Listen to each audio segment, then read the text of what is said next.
Welcome back to the show. I'm your host, Phil Risher, and on today's episode, we're going to be discussing how to use AI to improve your outside sales for your home service business with Sebastian Jimenez. Thanks so much for joining us today, man. Thank you for having me. I'm so excited, man. Thank you so much. Yeah, absolutely. So Sebastian is the founder and CEO at Rilla Voice and also a former stand-up comedian. That is correct. Yeah. So can you tell us what is Rilla and how does home service businesses use it? Yeah, so Rilla is the leading speech analytics software for the home improvement industry. And so what that means is when your technicians or comfort advisors, design consultants, they go out and talk to homeowners in the home, they record their conversations on the Rilla mobile app. And then we use AI to automatically transcribe, analyze, and give them feedback to help them improve their sales and to help their service managers, their sales managers do what we call virtual ride-alongs that are 100 times faster, better, and more productive than physical ride-alongs. And so, if a lot of contractors, they do physical ride-alongs. They send service managers out and they fill out a curbside pickup form, or they have a service system, or they have a sales process, right? So you can think of Rilla as your assistant sales manager that's going out and doing those ride-alongs for you, because the conversation will be recorded, right, with the phone. It'll be transcribed into text using speech to text, ASR, automated speech recognition, right? And then after we have the transcription, we are using natural language processing that's powered by GPT-4 to literally score those conversations for you automatically, just like a service manager would. So it literally tells you that the technician do the greeting step, how did they do from a 1 to a 5? And it gives them a 3. And it tells you, yeah, they did the greeting, but they forgot to ask the customer if their truck was parked okay. So that's why they got a 3 out of 5. And it'll literally do that automatically. And there's like a bunch of other things that it does. But for home service contractors, that's like the easiest way to understand this is an assistant sales manager that's automating your curbside pickup form or your scorecard for your ride-alongs automatically. Yeah, I think that's awesome. That's a one thing that I was like, man, when I saw Rilla, I'm like, this is amazing, because the ride-alongs, you got to take your sales manager, take him out into the field, and then there's not any real rhythm to it aside from whatever your sales manager says. But when you have actual data science that's saying, hey, it took you this long to get here, this long to get here, and almost that instant feedback, there's no way that you can't improve your sales when you get that feedback in. So yeah, I mean, it's like when we ask sales managers all the time, ride-alongs are super powerful. They're super effective. We love ride-alongs. And we ask them, like, when you go out on ride-alongs, do you see that there's an uptick in performance from your reps? And they say, absolutely. They increase their conversion rates by 30%, 40%, 50%, 100% when I'm out there with them and they're doing everything they're supposed to be doing. But the problem with physical ride-alongs is that they're so time-consuming and hard to schedule, and just like, there's so much that you have to do a physical ride along that you only end up doing it maybe once a week, twice a week, if you're the best of sales managers or service managers. And so it's never consistent. So you're only seeing 2% of the totality of the appointments. With a tool like Rilla, what you're doing is you're really just saying, hey, this uptick that I'm seeing from my ride alongs, let's just make that the norm. Let's just get everybody's conversion rate at this level and keep them there, because now you have a coach that's literally in every single appointment, every single day, every single time. So I completely agree. In preparation for this, I was looking up kind of the history of Rilla, and did I hear right? They used to use this on dates or something? Yeah. Yeah, when we got started. So one of the really difficult challenges that we faced starting this company is that nobody had really, if you think about it, one of the biggest innovations that Rilla brought to market, beyond the AI, beyond the speech recognition, all of these different things, was just the fact that we never had a recording, and for these conversations. It was, we've heard of a few customers during COVID. They started having their technicians call the service manager and put their phone in their pocket, and they were kind of streaming the phone call. Yeah. Some people were recording already, but just the recording itself had never been a concept that was scaled. Nobody was really recording those conversations consistently. You know what I mean? And so there was never, and if you look online, there's no data set of real world face-to-face conversations that are happening in the real world.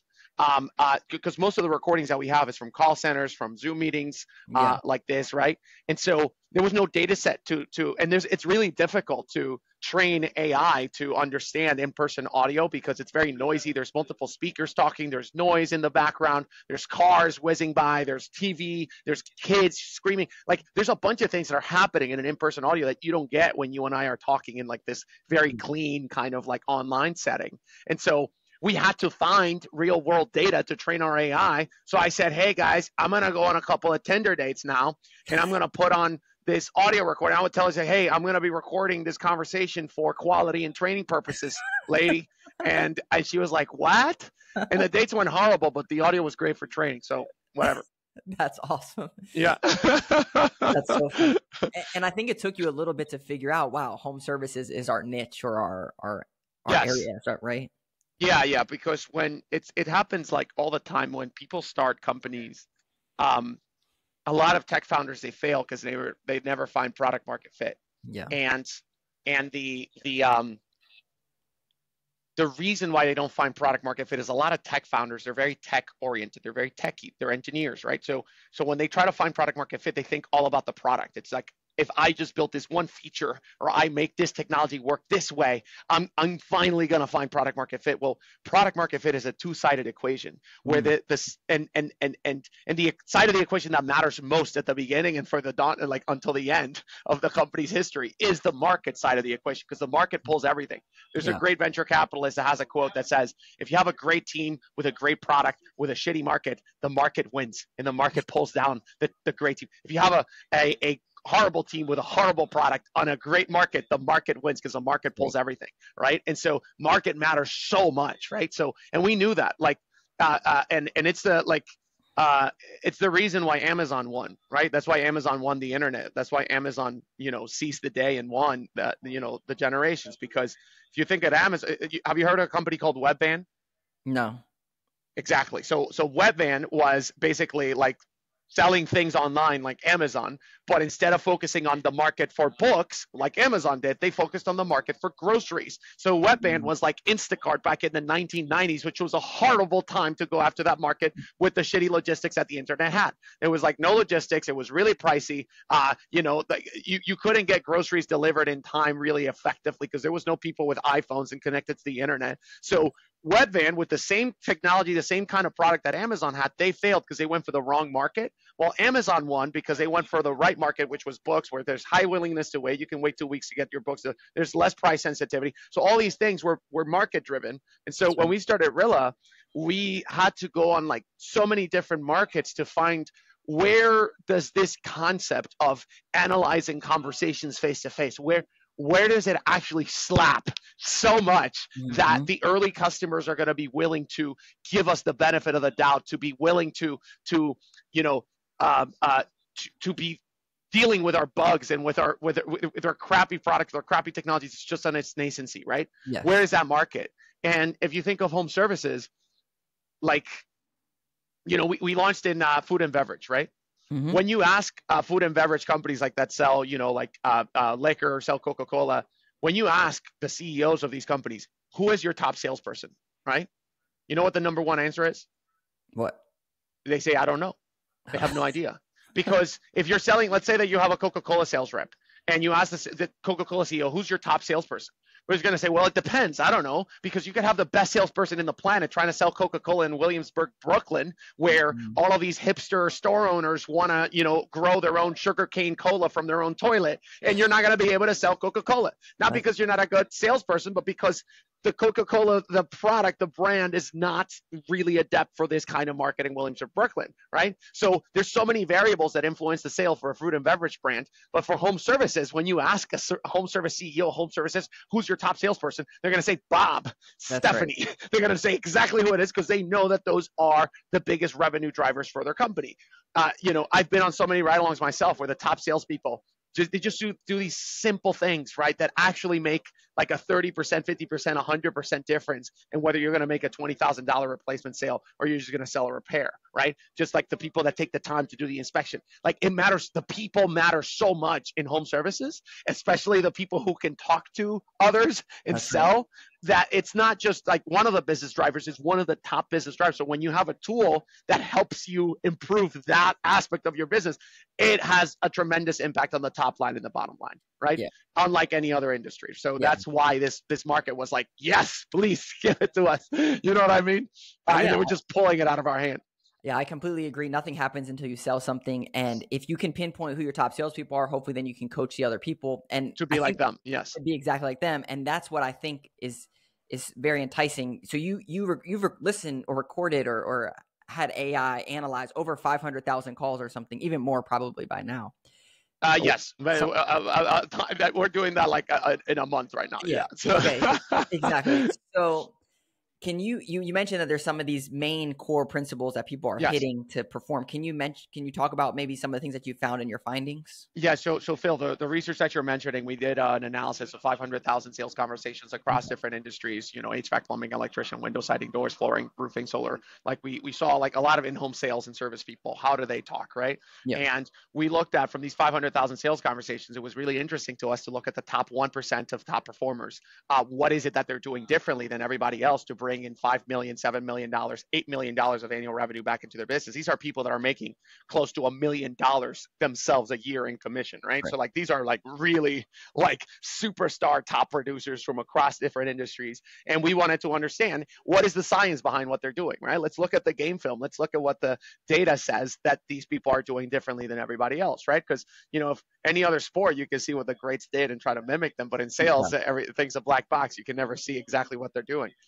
Until now, right? So we looked at, what is it that the top producers are doing differently than everybody else, and we looked at a bunch of different metrics. The first thing that we figured out is a talk ratio. Top performers, top 1% of top performers across the country that are bringing in millions of dollars to their business, they are talking 45 to 65% of the time, versus the average salespeople, they're talking 75 to 85% of the time, right? So there's a 75 to 85% of the time, those guys sound like the ShamWow guy, where they're just like, but listen, Mrs. Homeowner, there's more. My HVAC unit is powered by the sun, and it's going to decrease your costs. It's going to increase your sales, and there's more. We got financing. And they keep talking and talking and talking and talking. The top performers, they make it a conversation. They don't make it an ad, right? Because they're talking almost like 50-50 with the homeowner, right? And the way they do that, the second piece of data that we found was that the top performers, in order to talk less, in the conversation than the average performers, they ask 5 times the number of open-ended questions, right? So the average technician or service rep or sales rep, they go into the home and they ask open-ended questions, 5 open-ended questions at the beginning. They say, oh, what brings us here today? How long have you been in the home? What seems to be the issue? What would you like us here to do? Like, they just ask the basic questions at the beginning. The top performers, they do that, but throughout the conversation, in the demo, when they're presenting the demo after the inspection, they stop and they say, what about this resonated with you, Mrs. Homeowner? Or, hey, it seems like this is not resonating with you. What about this doesn't resonate with you? So I can fine tune what I'm talking about. So I don't want to bore you, right? They stop and ask an open-ended question during the demo, right? They don't just keep going. They interact. During objection handling, the top performers, the average performers, instead of understanding the objection and stopping and thinking, what is a homeowner really trying to tell me, right? They care about. They go and they just start debating the objection. The homeowner goes on fight or flight. They feel defensive. They pull back, right? The top performers, what do? They respond to objections with what? Open-ended questions. Price is too high. What makes you think that? What makes you say that? You see what I'm saying? Let them talk more. Okay, well, I had a contractor who came here and gave me a quote for less than half of what you're quoting me. Okay, what can you tell me about this contractor? Okay, and then they start digging in and understanding what really is the root of the objection, right? And so open-ended questions, to talk less. When you're handling objections, the other thing we found is that the top performers, average performers, they speed up their talk speed, right? So we measure how many words per minute. I talk really fast. I talk with 220 words per minute, right? The average human being talks between 160 and 170 words per minute, right? And there's no difference between the top performers and the average reps. There's some people who talk fast, some people talk slow. The average is the same. But when the conversation gets to the final third, when the objections start coming in, the average reps they tend to speed their conversation rate up, right? They speed it up because they get scared. They start debating the objection. They feel nervous. Their heart rate increases. The top performers do the total opposite. They slow down and maintain their heart rate, maintain their conversation speed. And they ask the homeowner, what makes you think that? They slow down the conversation so that the homeowner doesn't even feel like they're debating, and they don't even feel like they're objecting, right? Because the top performer is just like genuinely trying to ask you questions like a doctor, like, okay, there seems to be a pain point here. Like, tell me a little bit more about this. What makes you think that this is a price that's too high that you're not willing to bear? What makes you think that, right? They don't start, getting defensive. So there's like all these different things. I mean, there's a bunch that we found out but those are like, if you think about it, those simple things like ask more open-ended questions. Like try. It's like a Jedi mind trick. It's insane, right? Like it's crazy. For most people, it's like such a simple thing, man. It's just like ask an open-ended question. 1, 2, 3. Like just start doing that. You'll see that your talk ratio will start coming down. With tools like Rilla, you can actually measure your talk speed and your talk ratio so you can keep yourself on track. You know what I mean? And you'll see what difference. Like we literally had a guy who said like, "Oh my God, I hated Rilla at the beginning because I'm getting recorded." And then he just started looking at his talk ratio. That's all he looked at. He tried to get it down to 50%. He was up to 85%, right? Like the average person. He started looking at his talk ratio. First month, he lowered his talk ratio to 45%, and he started closing 30% more, right? Wow. He was making 30% more money in his pocket for him, for his family. It's just crazy what you can do with just like controlling the way you talk and what you say to homeowners. You know what I mean? So yeah, it's so funny that we brought that up because we were mentioning this book, The Story Brand, before. And in this book, he talks about like, you're not the hero. The customer's the hero. You're 1,000%. The guide in this situation. And to your point is when you ask these open-ended questions, like the how to win friends and influence people, like you should be talking more about them than yourself. Correct. I mean, that's one of the other data points that we figured out is that the top performers, they spent almost 2 times more time in the home talking to the customer than the average reps. And a lot of technicians, a lot of comfort advisors, they fear this. Number one, because they're like, I need to do my thing and get the hell out of here, go to the next one. Number two, it's because they feel weird staying so long in the home. They're like, how could I possibly spend an hour and a half here or 2 hours? How could I possibly do that? Well, the reason you feel uncomfortable with doing that is because you can feel the homeowner pulling back and getting disinterested as the conversation goes on. And so naturally you pull back and you want to get the hell out of there. The top performers, the conversation doesn't feel that way because it's a conversation. The homeowner is having such a great time. They're having so much fun because they're finally, like, most people never have somebody in their lives who actually listens to them, right? Yeah. Like not even in their own family. Like people always want to talk about themselves, right? And so like they're surrounded by people who want to do that, right? So if you just stop and ask them questions and get to know them and let them talk, you will see that those 2 hours will feel like 10 minutes because they will be having so much fun with you and they'll be having such a great time. They'll feel like they're talking to a friend.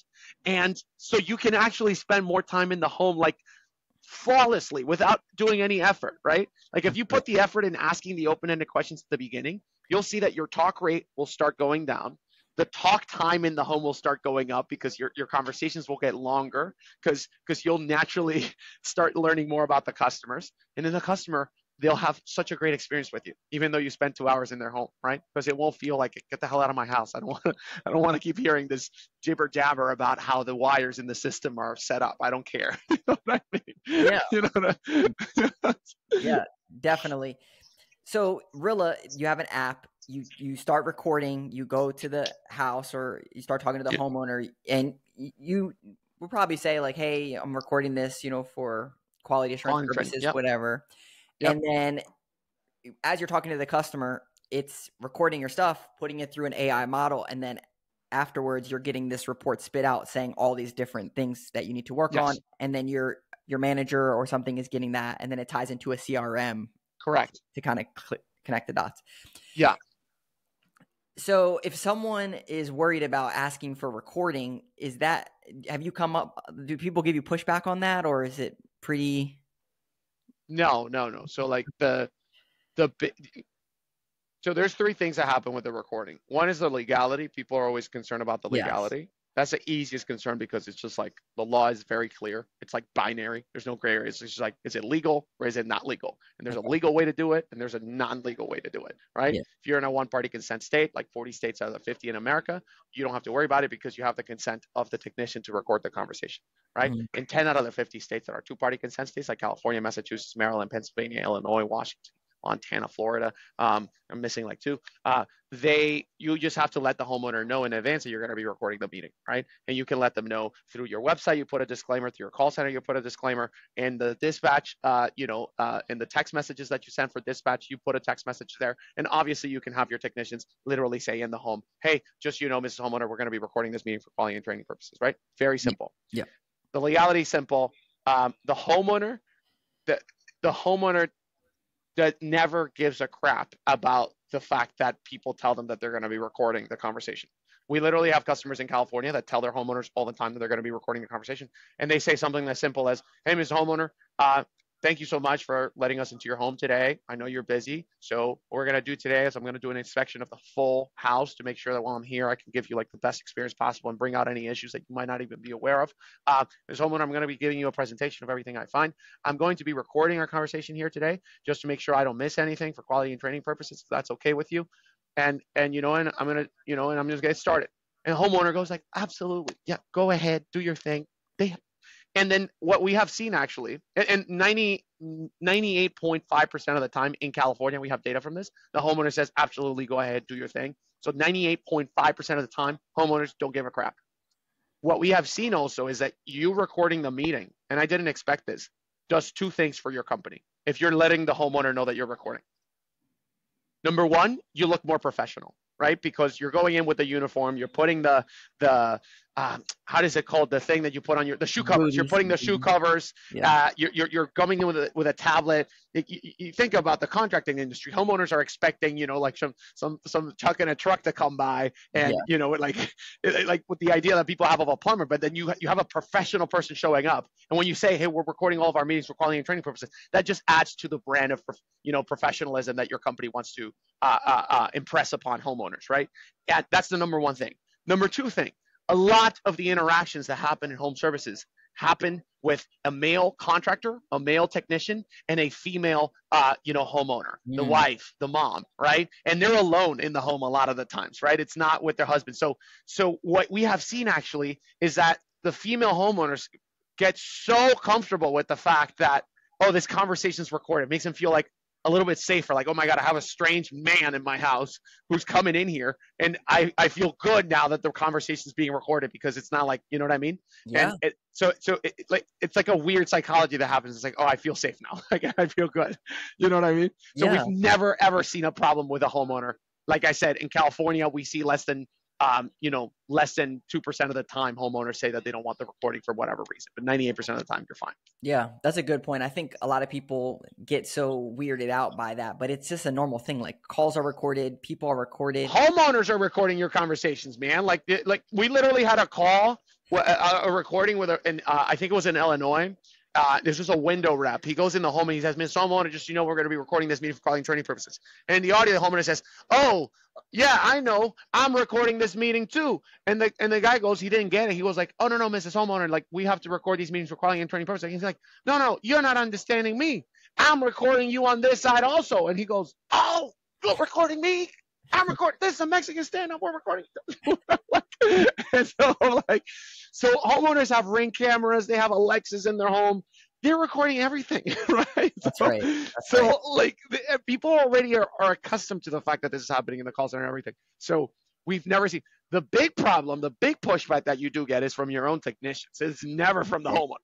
Yep. The technicians have the pushback. So that's what I was going to ask you, because one of my buddies, he actually works at one of the large window companies, and I know that y'all work with them. And I was like, "Hey, man, do you use this?" And he's like, "I don't want Big Brother watching me." Like, dude, if it could help you close 30% more, why would you not use this? Let me guess. Is your friend one of the top performers? Yeah. So top performers absolutely hate Rilla. They hate it with a vitriol at the beginning, because when the top performers, when they get pitched Rilla's literally designed to figure out what the top performers are doing differently and share it across the team. Okay. Top performers do not like that at all. Yeah. And they hate it. They're like, brother, this is a bunch of bullshit, man. I don't want this. This is crap. And so what happens is when you launch Rilla with your teams, your top performers hate it. Everybody in the middle kind of is concerned about it. And then people at the bottom who are not performing well and the people who are new, they embrace it faster than anybody because, you know, what the hell is a bottom performer going to tell you that they're not going to record your meeting? You're like, what? What numbers are you standing on, champ? You know? So they just start embracing the tool faster than anybody. First month comes in, these bottom performers, these new performers, they start, you know, bridging the gap with the top performers. They start closing in because they improve their conversion rates by 50%, 100%, 200%. And, you know, you have like bottom performers that were at 10% conversion rate, they go from 10 to 50, right? And first month happens and the top performers see that. They see like that leaderboard getting closer and closer and closer. And they're like, okay, I don't like that. And the one thing that they fear more than the recording itself is not being the top performer. And so when that happens, the top performers typically start getting on it. And then once the top performers get on it, you give them about a week or two to get used to it. The top performers become the power users of Rilla because top performers are naturally the people who want to improve and who do a lot of self-improvement and stuff like that. So Rilla becomes like their most powerful tool that they've ever used, you know? So yeah, I think I heard you say that you've seen like after about 5 calls of being recorded, it just becomes pretty natural for you. It's this thing called the Hawthorne effect where you just like lose the fear of being recorded after 5 times. It's called the Hawthorne effect. When people are being reviewed or studied or recorded, your senses get heightened. You go on fight or flight. You're like scared. You're nervous. It's the same as public speaking. You know, people are watching, right? And so once you get used to it, like the fear goes away completely because your brain can't stay in fight or flight the whole time. So it just like it just you burn your brain out of the fear and then it goes away after 5 times that you record. Yeah. I was super excited. I saw Rilla and Power Selling Pros. Y'all are working together. We talked a lot about Power Selling Pros. So what does that look like? I don't really know too much about the partnership, but how does it work? It's like a match made in you know, in sales heaven, man. Like the sales gods really put their hand in this one. So, cause you know, Power Selling Pros, right? They're a premier sales coaching organization and service coaching organization for the top home service contractors. And Rilla is the leading speech analytics software for the home improvement industry. And Power Selling Pros for over a decade, Barry and Brigham, they've been doing great work at helping CSRs, right? Coaching CSRs to speak better and to, you know, book more appointments and they have a whole process of how you're supposed to handle a call, right? Well, the reason Barry and Brigham started with the CSRs is because all of the calls were already recorded. So they had the opportunity to do that. Like I said before, Rilla there was not even recordings happening in the field, right? That's right. And so for the first time ever, Power Selling Pros has the opportunity to coach technicians now because we have this partnership with Rilla. And Rilla, like I want to make this absolutely clear. Rilla does not replace your sales manager or your service manager or your coach. It does not. This is not a tool that you can use without you have to have a manager who uses Rilla to drive the impact, because one thing is data. And then the other thing is taking the data, making an assessment, bringing it to your one-on-one meeting, coaching, right? You can't, the data does not do the coaching the rep so that the data sticks in their head, right? And then you change the behavior of the rep, right? Without the coaching piece and the assessment piece of the human coach, Rilla does not work, right? Or it works very, very little. It does not bring you the impact that you're supposed to see. So for a lot of contractors, they don't even have service managers, they don't even have coaches, right? With the partnership with Power Selling Pros, we have an opportunity to bring world-class coaches to sit and ride along with on every single call that your technicians are having, just like you did for your call center, right? It's the same thing that you did for your call center with Power Selling. Now you're doing it for your technicians. So now you have world-class coaches available at any time of the day. You don't have to hire them yourselves because Power Selling Pros, literally, that's all they do. They coach people for a living, right? And so it's just such a wonderful thing that we get to do. And we're very clear. Rilla is a product for sales coaches. That is our product is literally for them. You know what I mean? And so, yeah. Definitely. Okay. That makes sense. And so I guess they would take the data and then coach the salespeople to be better on the data that's provided to them. The customer gives Power Selling Pros an account on their instance. Power Selling Pros can go in there and log in and do all of the coaching, with all of the data, all the visibility of every single appointment, and they can literally tell your technicians exactly what they're doing right and wrong. And you can literally have the Power Selling Pros process in your system and say like, oh, which parts of the Power Selling Pros process are you following or not? So nice. Have you seen inside of Rilla, like you mentioned some of those main things about the open-ended questions and the words per minute for different industries? Can you set up Rilla to kind of like, hey, this is our industry. This is specific to us. You don't even set it up for your industry. Set it up for your own company, right? Like a lot of the metrics that we talk about, those are like industry metrics and so on, and they're like applicable to everybody. But the big power from Rilla, right? And those I give for free. Like you literally see me type and be like, hey, take this, please, the world. We're not charging you anything for it. Just like take this and bring it to your teams, right? The way that you get the most, and that's just like less than 10% of the value that you're going to get from Rilla. The main value that you're going to get from Rilla is that you're actually going to be able to see your own process analyzed by our AI, and every conversation that comes in will be benchmarked against your particular company process. Rilla, because it's connected to your CRM, will be learning about what is it that your top performers are doing specifically at your company to sell your products, your services to your customers excellently, right? So it's not the industry benchmarks. You might find that some of your company's internal metrics differ than some of the industry benchmarks that we quote, right? That's great. That is why you use Rilla. You want to identify what are the things that really work for your company, because every company's different, right? Every market's different. Every customer's different. Maybe you sell certain parts that other HVAC contractors are not selling. So it's going to depend, right, on the company. And the biggest thing that Rilla is doing for you is that before, your technicians were learning only from their own trial and error, and whenever the manager could go out there and do a ride along with them. Rilla now affords them an opportunity to learn from the very best of the top performers in your company and say like, okay, what is it that they're doing? So now I'm not learning from myself.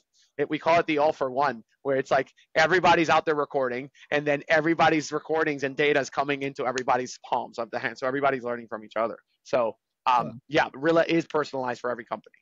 For every single sales system or service system. That's amazing. So like in Service Titan, you can see who's closing at what percentage, and then it would say like, this is your top sales guy. So what is this, or woman, this is what they're doing, and then kind of teaching the rest of the team. Correct. Yes, that is exactly what it's doing. And that's why it's so critical to have that deep integration, which we also have a great partnership with Service Titan as well. So yeah. Do you work with like the main CRMs like House Call Pro, Service Titan? I would say that the main one that we work with is Service Titan. Is just like the one that we have the integration most built out. There's like a lot of things that we have with Service Titan that we don't have with anybody else. We do integrate with some of the other players, but I would say by far like the best integration that we have is with Service Titan. Yeah, and I would say Service Titan, you're going to have 5-10 salespeople out there if you're using Service Titan, so it's going to make more sense to use Rilla at that point. Yeah, and that's important for Rilla too. Like you have to have enough of a sales team to be able to use Rilla, because if you're just like one person, well, then there's no like. First of all, you don't have the problem of ride-alongs because you're riding along in every single appointment with yourself. So, and then you don't. Yeah, there's no like comparison to top performers. There's not a lot that's happening with just one person because there's no data, right? So Rilla is a product that really helps companies that reach a minimum viable scale, right? Service side really sells to those contractors as well. They're also the largest field service management software out there. The nearest competitor is like 10 times less the size of Service Titan. You know what I mean? So like they have most of the market that we are going after also. So Service Titan.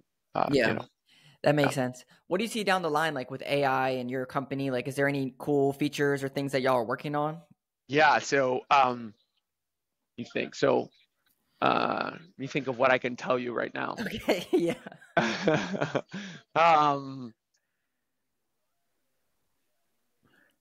This is cool. So, okay. So we're talking about Service Titan, right? So imagine, so AI is getting really good, really fast, right? Yeah. Imagine, being, so we have an analytics product, right? Mm-hmm. What does analytics mean? Analytics means you see a bunch of dashboards, you see a lot of data, and then you have to have somebody interpreting the data, right? Like what does the data mean, right? My talk ratio is here. You know what I mean? There's a lot of interpretation that has to happen for you to understand data with any data, right? Yes. And so there's kind of slow to learn from data because you have to like understand the data, you have to tweak it, you have to see what the trends are, you have to see how it's changing. Like it's a bit annoying to understand data. I know because I have a data product, right? And people have to understand the data. With the advancements in natural language processing and natural language understanding and how intelligent these machines are getting, like GPT-4, people are coming up with GPT-5 now, that the OpenAI people. You can actually eliminate the interpretation layer of data. Because instead of having data, you could just ask questions, right? Because data is just a means to get answers to your questions, right? And so you eliminate the middleman, and you can literally have a chat interface. Imagine having a chat interface where you could just be like, hey, Rilla, why is my rep closing 30% less this month? And Rilla goes, your rep is closing 30% less because a new competitor emerged in the market, and they're undercutting you on price, and your rep does not know how to deal with those objections from homeowners. And here's a few examples of conversations that you could take a look what's actually happening to this rep, right? Yes. You literally saved an entire day's or an entire week's worth of analysis because it just gave you the answers that you were looking for. You see what I'm saying? Absolutely. Why is my rep not closing, right? You're right. We see this in marketing. We get the data, from Google Analytics and all that stuff, but how do we actually interpret that data and then make decisions off of that? Yes. So you cut down the interpretation layer where the AI gives you the answers. You still are going to have to take that information, sit down with the rep as the sales manager, as a sales coach, and focus on the most fun part, which is, okay, now I know what the problem is. Let's coach you on how to be better. How do we overcome these objections, right? Those are things that no AI is going to be able to tell. You're still going to have to go in and do the work and get it in your rep's head, right? But if you can eliminate the interpretation layer, it's just an amazing thing for human beings. You can get to the fun part much faster. So that's that, we're building that right now. So yeah, man, that's pretty cool. I love it. I think you're doing some really awesome stuff. It's crazy, like, to think that you just started this 3 years ago and you didn't find product market fit until, a couple years, and you're off to the races. So we started 2019 and we went without product market fit for like 3 years, like of misery and sorrow. People think about it as like, oh, you start your contracting business, first year it doesn't go well. At least you made some money, maybe like 50 came in. We made $0 for 3 years. $0, man. Just, there was like 3 times when the company almost ran out of money. There was like one time when the 4 founders, we were just like sharing a can of beans in the apartment that we all lived. We had that one last can of Goya beans, $20 in the bank, dude. It was just so bad. And 2022 came up, and then we found product market fit, and it like, when people say 4 years for an overnight success, right? So yeah. So who was the first person, or how did that happen? Wait, what first person? The first home service, or how did you get to that? It was us, the Stormguard Roofing Company. We started in roofing. Okay. And we reached out to them on a Monday. They got back to us on a Tuesday. They bought on a Wednesday. By next Wednesday, we had our first successful case study. We had never made it we had never made it so, it was never that easy, right? Exactly. And on the next Wednesday, we had our first case study. Chad, their sales manager. We love you, Chad. Arnold, wherever you are, man. We absolutely love you, Chad. I asked Chad, how did it go your first week of using Rilla? And he said, man, this is like the best tool I've used in my 10 years, 15 years of being in sales. And I said, why? And he's like, well, dude, last week I went on my ride along. I was able to coach 1 rep. Today with Rilla, I was able to coach all my 6 guys. And I was like, that's a 6. And he said, that's not a 6 times improvement, because last week it took me 6 hours to coach 1 guy. Today with Rilla, I was able to coach all my 6 guys, give them feedback, see all their conversations, all their data in less than 50 minutes. So we went from 6 hours to 50 minutes to 1 guy to 6. It's like a 36, 40 times improvement in the productivity. And when we saw that, we were like, we're going to go sell shingles, man. We are going to go, we're going to go wherever, man. Let's go. Yeah. And then when we found that, we were like, okay, we're just gonna keep going. And then from roofing, we started getting into the other home services. So, dang, man, that's crazy. Well, I'm so happy that you're in our space and our industry, because you do so much. Like, it's such the AI and the automation, as you know, like the trades guys, they have ideas, but it's foreign language, and so when you can start layering in a lot of this technology, it helps so much. Cool. So, where should people find out about Rilla? Did you set up a demo or something, or how? Yeah, so actually you can go to Rilla.com now. Okay. So it used to be RillaVoice.com. Now you can just go to Rilla.com. It's RILLA.com. And you can go there. There's I would say book a demo. First of all, just put your company, your name, your email, your phone number, and book a demo with one of our highly trained sales consultants who have been trained with the latest in AI technology, because we use Rilla on ourselves. So we really practice what we preach at Rilla. It's crazy, man. Like, we have my sales manager. He's one of the top Rilla users in the world. My sales team, the top performer closes at like 40-45% of the time, right? Mm-hmm. From demo. And my bottom performer closes at 39. So like the average is like 43, and it's everybody's like right. The gap is like so tight, man. It's amazing because we use Rilla. We use the hell out of Rilla. Yeah. But anyway, so book a demo, and before you get on the demo, I would highly advise you to look at our customer stories page, where you can find that's going to tell you more than what we can show you in a demo, because it's going to highlight really the star of the story, which is the contractor, and how they're actually leveraging this technology in their business to see, like, millions of dollars of revenue increase, hundreds of millions of revenue increase and EBITDA. So look at those customer stories before you hop on the demo, and it's going to really show you how powerful this can be. So awesome. Well, thanks so much, Sebastian. This has been great. I really appreciate you sharing all this with us, and look forward to talking to you next. Absolutely, man. This was so fun. Thank you so much for having me. All right, you got it. Talk to you later. Bye.